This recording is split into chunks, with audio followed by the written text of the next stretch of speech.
আসসালামু আলাইকুম রহমতুল্লাহি ওয়া বারাকাতুহু।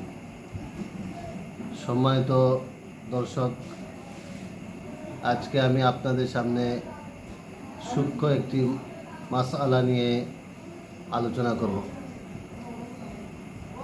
আমরা অনেকেই সময় মতো নামাজ পড়তে পারি না, বা বিভিন্ন উজরের কারণে আমরা জামাতে শরীক হতে পারি না। অনেকেই আছি আমরা ইমাম সাহেবকে গিয়ে দেখা যায় 1 রাকাত 2 রাকাত পরে শেষ, এরকম অবস্থায় পাই। তো কোনো কোনো সময় এমন আছে যে ইমাম সাহেবকে আমরা গিয়ে সেজদাতে পাই, বা কানুন থেকে সেজদাতে যাচ্ছেন বা বৈঠকে এরকম অবস্থায় পাই। তখন আমরা কি করব? কিভাবে নামাজে দাঁড়াবো? এটা হচ্ছে আপনার,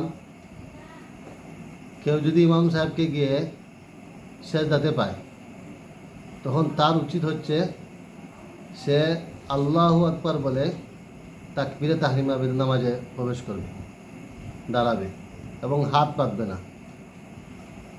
তারপর সাথে সাথে আরেকটা তাকবীর বলে সে ইমাম সাহেবের সাথে সেজদায় শরীক হয়ে যাবে এবং যথারীতি তাসবিহ পাঠ করবে।